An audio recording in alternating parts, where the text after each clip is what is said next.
Hello everyone, मैं UGC net वाला की तरफ से आप सभी का स्वागत करती हूँ और आई होप आप सब बहुत अच्छे होंगे। और अभी हम भारत का सामान्य परिचय यानी भारत के भूगोल की सीरीज़ नंबर 2 भारत के सामान्य परिचय में कुछ इम्पॉर्टेंट थिंग्स पढ़ना स्टार्ट करेंगे। ये हमारा सेकेंड पार्ट है। फर्स्ट पार्ट में हमने देखा था कि भू आकृति या फिर उच्चावच के आधार पर भारत को कितने भागों में विभाजित किया गया था। और अभी हम देखेंगे कुछ कॉमन सी चीज़ें हैं जो कि एग्ज़ाम व्यू से बहुत ही ज़्यादा इम्पॉर्टेंट है, तो अभी हम उनको पढ़ेंगे। तो चलिए स्टार्ट करते हैं। तो सबसे पहले मैं आपको बता दूं कि भारत में 28 राज्य पाए जाते हैं। भारत में कितने राज्य पाए जाते हैं? भारत में 28 यानी 28 राज्य पाए जाते हैं। और साथ ही साथ आप देखिए इसमें केंद्र शासित प्रदेश, जिसको इंग्लिश में बोलते हैं यूनियन टेरिटरी, ठीक है, जिनको इंग्लिश में यूनियन टेरिटरी बोलते हैं, केंद्र शासित प्रदेश, जिनकी संख्या 8 है। और अभी आगे बढ़ते देखिए एक चीज़ आपको और मैं बता दूं कि किसी भी देश की एक भौगोलिक परिस्थिति होती है, अवस्थिति होती है कि वो किस पूर्वी गोलार्ध में स्थित है ना, या फिर उत्तरी गोलार्ध में स्थित है। तो ये किसी भी वो जो देश होता है उसकी एक अवस्थिति होती है, ठीक है। तो पहला देखिए मैं आपको बता दूं कि भारत की जो अवस्थिति है वो है उत्तरी पूर्वी गोलार्ध में। जो भारत की अवस्थिति है वो है उत्तरी पूर्वी गोलार्ध में, ठीक है। देखिए एक चीज़ और मैं बता दूं, भारत कैसा देश है, मैंने आपको पहले भी वीडियो में बताया, भारत एक विविधताओं का देश है। भारत में अलग अलग प्रकार की जलवायु पाई जाती है और मैंने आपको लास्ट वीडियो में बताया भी कि अलग अलग प्रकार की जलवायु के साथ साथ जो भूमि का क्षेत्र है वो भी अलग अलग है। जैसे मैदानी क्षेत्र भी मैंने आपको बताए थे और भी सारी चीज़ें, आपको पठारी क्षेत्र बताए थे। तो इस वजह से देखिए हमारी जो सीमाएं लगती हैं, तो पहली सीमा हम आपको बता दें स्थलीय सीमा। स्थलीय सीमा यानी वो राज्य जो स्थलीय राज्य हैं वो उनकी सीमाएं कितनी लगती हैं। तो देखिए उसकी सीमा लगती है 15,106.7 किलोमीटर, ठीक है। और नेक्स्ट देखिए जलीय सीमा। जलीय सीमा देखिए हमारी जो जलीय सीमा लगती है वो 7,516.6 किलोमीटर, ठीक है। तो देखिए अभी ये हमने जो आपको बताई है ये है स्थलीय सीमा और ये जलीय सीमा, जो कि आपसे डायरेक्ट पूछ लिया जाता है। आप जब पढ़ रहे हो तो इसका एक स्क्रीनशॉट ले लीजिएगा, क्योंकि ये आपको हेल्प करेगा आगे एग्जाम्स में, ठीक है। क्योंकि ये जो जितनी भी चीज़ें मैंने इस पर लिखी हुई है ये वन लाइनर है और आपके एग्जाम में काफ़ी हद तक पूछी जाती है, ठीक है। एग्जाम के पॉइंट ऑफ व्यू से ये काफ़ी इंपॉर्टेंट है, ठीक है। चलिए आगे बढ़ते हैं। विश्व के कुल क्षेत्र का प्रतिशत, यानी कि मैंने कुछ शॉर्ट में लिखा है, मैं आपको इसको समझा देती हूँ कि भारत जो हमारा देश है उसका जो क्षेत्रफल है विश्व की अकॉर्डिंग हमारे पास कितना क्षेत्रफल है, या विश्व की अकॉर्डिंग हमारा जो क्षेत्र है, एरिया है भारत का, वो हमने कितना कवर किया हुआ है, तो वो है 2.4%, ठीक है। वो कितना है? 2.4%, ठीक है।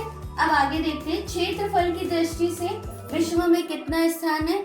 तो भारत का क्षेत्रफल की दृष्टि से 7वां स्थान है, ठीक है।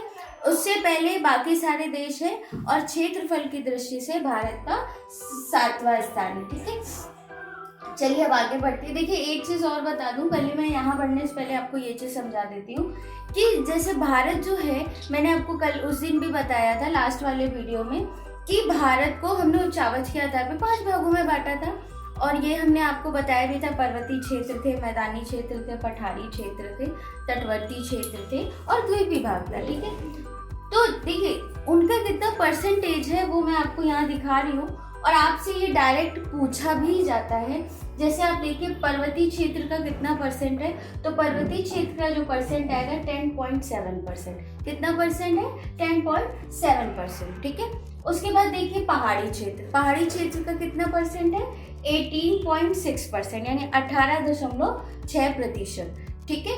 फिर आगे बढ़ते हैं पठारी क्षेत्र। पठारी क्षेत्र यानी कि कौन सा क्षेत्र? गोंडवाना का पार्ट, उसका कितना प्रतिशत है? 27.7%, ठीक है, 27.7%, ठीक है। फिर आते हैं मैदानी क्षेत्र पे। मैदानी क्षेत्र सबसे ज्यादा एरिया है, ठीक है।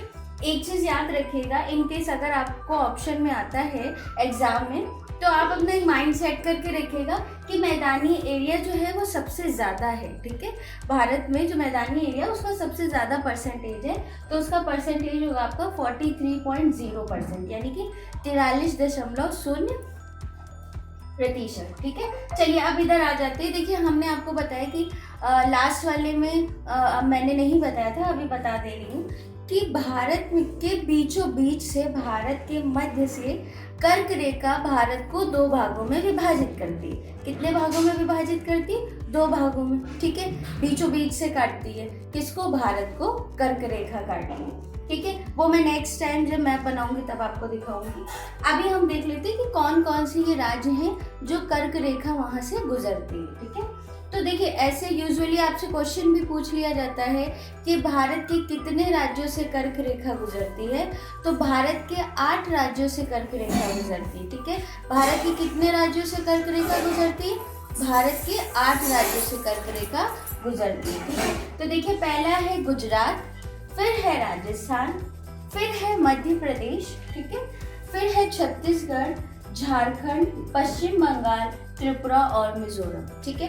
इसके ट्रिक मैं नेक्स्ट वीडियो में दूंगी, ताकि उसमें मैं सारे बोर्ड्स में ट्रिक्स ही लिख कर रखूंगी आपके लिए लर्न करने के लिए, ठीक है। तो इसकी ट्रिक बहुत अच्छी है जो कि आप तुरंत याद कर ले जाएंगे, ठीक है।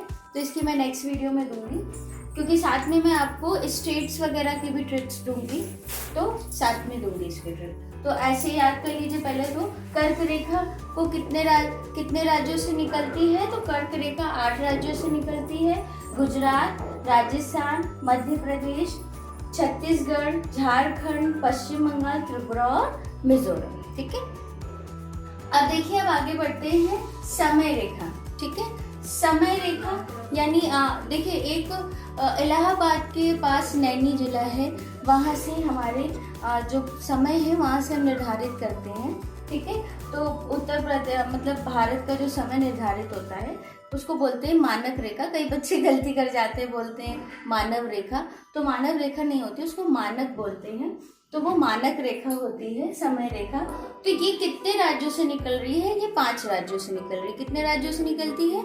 ये 5 राज्यों से निकलती। पहला है यूपी यानी उत्तर प्रदेश, फिर है एमपी मध्य प्रदेश, छत्तीसगढ़, उड़ीसा और एपी यानी आंध्र प्रदेश, ठीक है। तो ये इतने राज्यों से निकलती है, ठीक है। अब एक चीज और देख लीजिए, कुछ चीजें मोटी मोटी सी हैं जो डायरेक्ट आपसे पूछ ली जाती हैं। इसमें वैसे डिजिट्स चेंज होती रहती हैं, लेकिन अभी फिलहाल जो करंट डेटा है मैं वो आपको दे रही हूँ कि राष्ट्रीय राजमार्गों की संख्या, ठीक है, ये आपसे पूछ लिया जाता है, अधिकतर एग्जाम्स में ये पूछे जाते हैं। तो हमारे राष्ट्रीय राजमार्गों की संख्या कितनी? 599, ठीक है। राष्ट्रीय राजमार्गों की संख्या कितनी है? 599, ठीक है। अब देखिए बंदरगाह देखिए बंदरगाह मैंने लिखा हुआ है बिग एंड माइनर, ठीक है। तो देखिए इसमें डिफरेंसेस क्या है? बिग यानी बड़े बंदरगाह, ठीक है, बड़े बंदरगाह और कुछ छोटे बंदरगाह होते हैं, ठीक है। और बंदरगाह भी मैं आपको बता दूं, बंदरगाह भी 2 प्रकार के होते हैं, ठीक है। एक मैन मेडेड होते हैं, ठीक है, और एक नेचुरल होते हैं, ठीक है। नेचुरल का मतलब जो प्राकृतिक द्वारा बनाए जा रहे हैं, और मैन मेडेड यानी कि हमने और आपने अपनी आवश्यकता के हिसाब से हमने जो बंदरगाह बनाए हैं वो, ठीक है।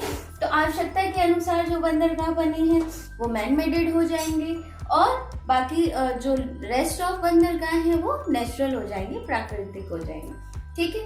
तो चलिए मैं आपको बता देती हूँ। तो बड़े बंदरगाहों की इस समय संख्या जो है वो है 13, ठीक है। बड़े बंदरगाहों की संख्या है 13, और माइनर यानी छोटे बंदरगाहों की संख्या है वो है 200। लेकिन इसमें भी चेंजमेंट होती रहती है, ठीक है। मतलब प्रॉपर आप डेटा एक नहीं ले सकते 2-3 सालों तक कि सेम रहेगा, क्योंकि इसमें भी चेंजमेंट होती रहती है। क्योंकि आपको भी पता है कि इंडिया इस समय डेवलप कर रहा है, तो अलग अलग जगहों पे अपनी आवश्यकता के अनुसार चीजें भी डेवलप्ड करी जा रही है, ठीक है। और ये बात आप भी जानते हैं कि जल के माध्यम से जो भी चीजें आती हैं वो हमें सस्ती पड़ती हैं, है ना, अपेक्षा अलग, जैसे रेल मार्ग से आ रही है या फिर एयर मोड से आ रही है, यानी एरोप्लेन वगैरह से आ रही है। तो क्योंकि जल मार्ग से हमें चीजें सस्ती पड़ जाती हैं, इसलिए लोग जल मार्ग का यूज ज्यादा करते हैं, ठीक है। तो चलिए अभी एक बार रिकॉल कर लेते हैं आज क्या क्या पढ़ा है हमने। तो हमने पढ़े हैं कि भारत में कितने राज्य हैं। भारत में 28 राज्य हैं। ठीक है। कितने केंद्र शासित प्रदेश हैं, तो भारत में 8 केंद्र शासित प्रदेश हैं। ठीक है। भौगोलिक स्थिति क्या है, तो भौगोलिक स्थिति जैसे मैंने आपको कहा उत्तरी पूर्वी गोलार्ध, यानी गोलार्ध है यानी पूर्वी गोलार्ध में है कि उत्तरी गोलार्ध में है, ये हमें पता होना चाहिए। ये आपको डायरेक्ट क्वेश्चन पूछा जा सकता है। तो इसका आंसर होगा भारत जो हमारा स्थित है वो है उत्तरी पूर्वी गोलार्ध में अवस्थित है। ठीक है। अवस्थित लिख के आए तो डोंट बी कंफ्यूज कि अवस्थित का मीन क्या हुआ है। तो अवस्थिति है। ठीक है। कहाँ पर है अवस्थित है, उत्तरी पूर्वी गोलार्ध में अवस्थित है, क्योंकि एग्जाम में आपसे ऐसे पूछा जा सकता है। आगे देखिए स्थलीय सीमा। स्थलीय सीमा कितनी है, 15,106.7 किलोमीटर। ठीक है। फिर देखिए जलीय सीमा कितनी, 7,516.6 किलोमीटर। ठीक है। फिर विश्व के कुल प्रतिशत यानी विश्व में जितने भी हमारे कंट्रीज हैं सबका एक लैंड एरिया होता है, वैसे ही हमारा एक लैंड एरिया है और उस लैंड एरिया का कितना प्रतिशत हमारे पास है यानी वर्ल्ड की अकॉर्डिंग। ठीक है। ऐसा होता है ना कि जैसे आप ऐसे समझो कि कोई भी एक टुकड़ा लिया आपने, सपोज एक क्यूब ले लिया या कुछ भी आपने ले लिया, अब उसके डिवाइड हो गए, वो उसके आपस में टुकड़े हो गए और टुकड़े हो गए तो किसी के पास ज्यादा गया किसी के पास कम गया, तो किसके पास कितना परसेंट पहुंचा है उस हिस्से का तो ये बताया गया है। तो फिर जो हमारा इंडिया है उसके पास जो पार्ट लैंड एरिया जो पार्ट है वो है 2.4% वर्ल्ड का। ठीक है। अब देखिए क्षेत्रफल की दृष्टि से, अभी मैंने बताया ना 2.4% हमारे पास है, तो विश्व के क्षेत्रफल की दृष्टि से हमारा भारत क्षेत्रफल के अकॉर्डिंग किसका क्षेत्रफल सबसे ज्यादा है, फिर उससे ज्यादा है, फिर उससे ज्यादा है, ये भी नेक्स्ट वीडियो में आपको बता दूंगी। तो विश्व के अकॉर्डिंग हमारे भारत का 7वां स्थान है। ठीक है। फिर देखिए कर्क रेखा भारत के कितने राज्यों से गुजरती है, तो कर्क रेखा भारत के 8 राज्यों से गुजरती है। ठीक है। और कर्क रेखा कहाँ से गुजरती है, गुजरात, राजस्थान, मध्य प्रदेश, छत्तीसगढ़, झारखंड, पश्चिम बंगाल और मिजोरम से। ठीक है। उसके बाद देखिए समय रेखा। ठीक है। समय रेखा देखिए इसको मानक समय रेखा प्रॉपर बोलते हैं। ये 5 राज्यों से गुजरती है। पहला है उत्तर प्रदेश, फिर मध्य प्रदेश, फिर छत्तीसगढ़, उड़ीसा और आंध्र प्रदेश। ठीक है। फिर देखते पर्वतीय क्षेत्र का कितना भाग है, तो पर्वतीय क्षेत्र का कितना प्रतिशत है, 10.7%। ये डायरेक्ट पूछ लिया जाता है। इसमें आपको ये कर सकते हैं 10.7% की जगह 6 लिख दिया, 8 लिख दिया, 9 लिख दिया और 7 भी लिख दिया, तो करेक्ट आंसर आपका जो होगा वो 10.7% होगा। ठीक है। फिर देखिए पहाड़ी क्षेत्र का 18.6%, फिर है पठारी क्षेत्र 27.7%, फिर है मैदानी क्षेत्र 43.0%। ठीक है। और राष्ट्रीय राजमार्गों की संख्या कितनी है, 599। ठीक है। 599 यानी 599। ठीक है। 599। फिर है बंदरगाहों की, तो बड़े बंदरगाहों की संख्या है 13 और माइनर यानी छोटे बंदरगाहों की संख्या है 200। ठीक है। जिनको ऐसा लगता है मैंने ये स्टार्टिंग करी तो ये मेरी सीरीज का सेकंड वीडियो है।